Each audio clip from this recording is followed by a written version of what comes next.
So it's official. Israel Adesanya against Jan Blachowicz. Izzy is moving up to 205. He's going after that second title, right? And what a great card that is on March 6th. 3 title fights. We also found out Petr Yan against Aljo, Megan Anderson against Amanda Nunes. But I want to ask you, now that it's official that Izzy is going up, how do you feel about this move? Because we have to remember, Glover kind of gets the shaft here, right? 41 years old, doesn't get to fight for the belt. Also kind of holds up 185, although not a lot going on right there at 185. But if he wins, does that mean we kiss goodbye the Jon Jones fight? If John's going up to heavyweight, how do we feel about this whole situation? Because there's a lot of moving parts here. Listen, hey, speaking from the resident double champ, I love the whole pursuit of something that was at least unheard of. I love that he's doing it. I love that he's going up there to try to capture that second championship. I know it makes it difficult for the guys at 185, but that gives it a little time to sort itself out. Because right now at 185, we're just looking again at Robert Whittaker standing atop the division without Izzy being willing to fight him again right now. You go to 205, sad for Glover, right? It sucks for the old man that has put this streak together and looks so good in doing it. But when you have a chance to.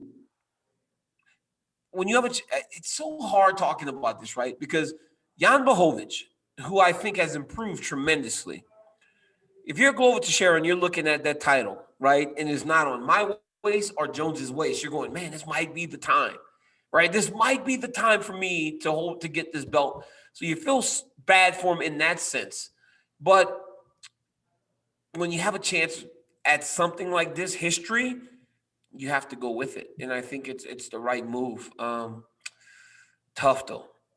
I think Blachowicz I know he's a little bit, not going to be as fast as Adesanya, but, man, dude hits hard. When he makes contact, he hurts people. And Izzy has got to stay out of the way of this man. True or false, do you think Israel Adesanya's days of fighting at 185 are over if he wins? No. He goes back down?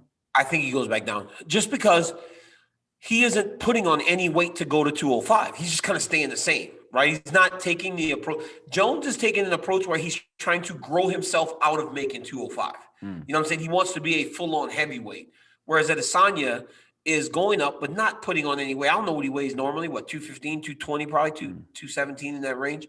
He's just going to fight at his natural weight, which may be beneficial to him because he's not going to deplete himself at all. So we may even see a better version of Adesanya in the Blachowicz fight. Okay, true or false? Let's keep playing this. If Izzy wins the 205 belt, does that increase the chances of us finally seeing Izzy versus Jones in the summertime? I don't know. I think that Jones wants to go to heavyweight. From everything he says, it sounds like he's making a full-on commitment to going up in a weight class. And if that's the case, I don't know if he would go back down. Now, here's the deal, right? Jones is petty. He's a petty guy, right? He's petty. I saw something the other day on. I had no idea. Hey, listen, man. I'm living my life. I'm on the bigger and better things. I'm going network television, doing a whole bunch of different things. I'm not fighting anymore. I saw something. It was the anniversary of our first fight, and I saw him take a shot at me. I didn't even respond. Listen. Like water off your duck's back, right? I mean, ain't no thing. Right. Here's the deal. Come on, man. I may not have a title anymore, but look at me. Look at me. Look at me. Look at you. Look at me. I'm retired. I've got a cushy job. I'm living life. My life is good. I didn't pay, but so he's a bit petty, right? He can't let things go, and he may go down and chase the Adesanya fight. So you can't put it past him, but I feel like this is the time where he's truly committed to going up. I think we don't see that fight in 2021 because their prediction was, or at least Izzy's prediction was, Raiders Stadium in the summertime 2021. I don't think we see it. I don't see a path to it right now. There's a bunch of things too, like summer of 2021, we still won't see a full-on Raiders Stadium. Right. So it's like that's one obstacle, but obviously I just don't know if Jones. What is Jones going to do? I saw something the other day that said that Miocic and Ngannou may fight in April. Yeah. So what? Stipe wins this fight against Ngannou. He ain't going to fight again until August, September, maybe. I mean, the way things have been, him and I fought 3 times in 3 years, right? Like, so He They doesn't they need to figure out a way to keep that division moving because imagine, okay, so Curtis Blades and Derek Lewis are fighting in February now, February 20th. They were supposed to fight end of November. Curtis got COVID. If poor Curtis Blades wins that fight, this guy's not sniffing a title shot, right? I mean, this year, no Curtis chance. Blades. If Curtis Blades beats Derek Lewis, and then Jones is going to be the guy to get a title fight first, but we have to wait till April for Miocic and Ngannou. Curtis Blades might not fight to the belt till 2022. 2022 at the end of the year, though. Because think about this. Think about this, though. If Miocic continues to fight at the rate that he does, that means that he would fight in 21 against one person. If he wins, now the belt will wait till 22 when he fights that next time. I doubt it. But if he loses, Ngannou will fight because if Ngannou wins the fight, he's going to knock him out. So it won't be a long fight. So Ngannou will turn around and fight again. So I think if for the heavyweight division, it would be better if Miocic doesn't hold the belt. But dude's good, man. He ain't going to be easy to get that belt off of. It's a bit of a mess. I've gone on record saying I don't think Jon should fight before he fights for the belt. He's going to have to.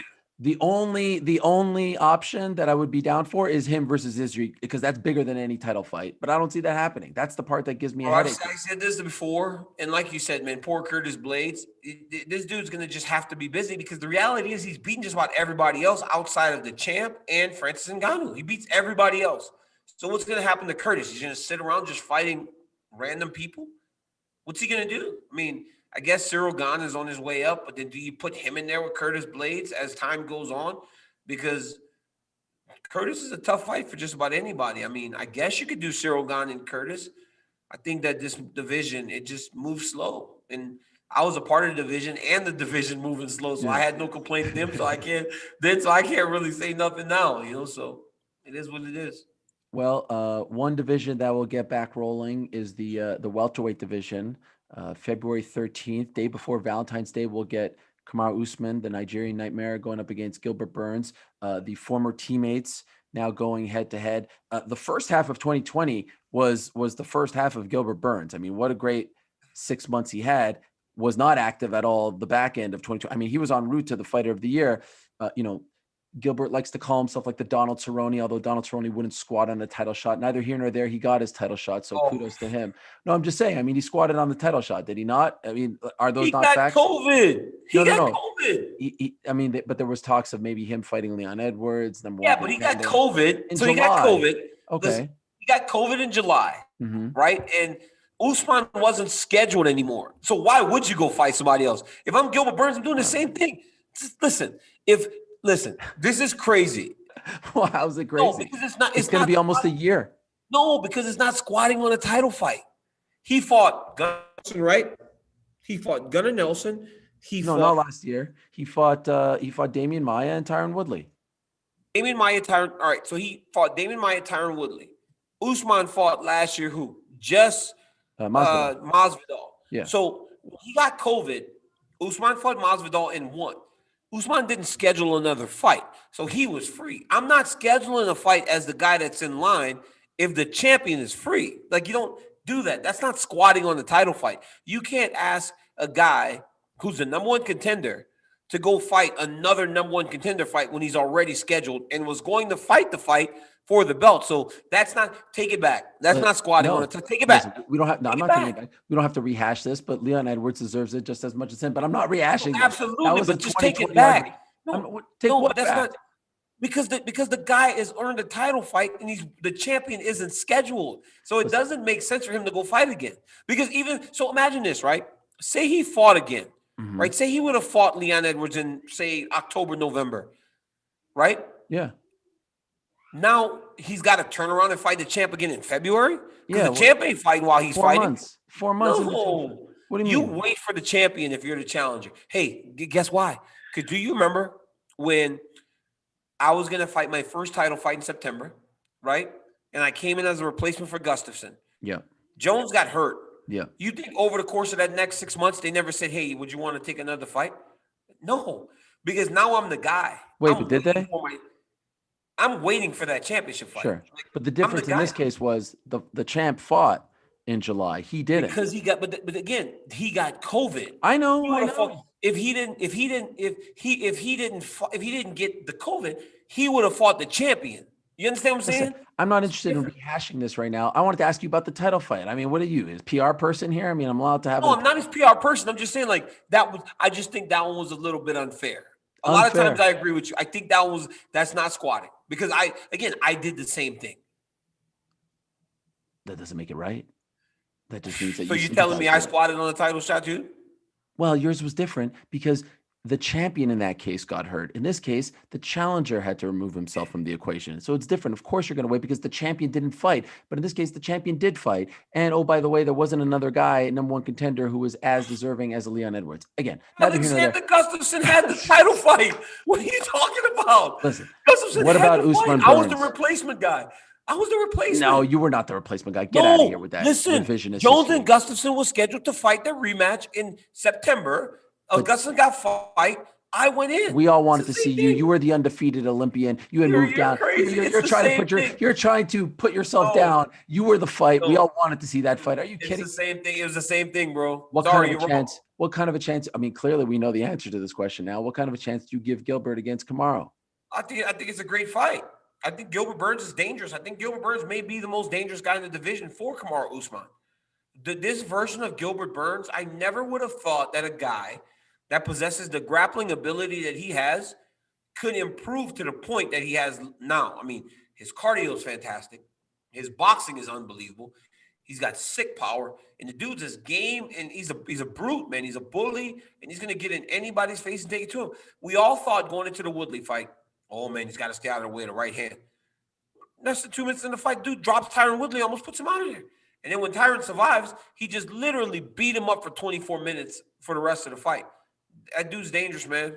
And because of his grappling ability, I feel it's going to make Usman fight a more stand-up oriented fight because it's so dangerous going to the ground with Gilbert Burns.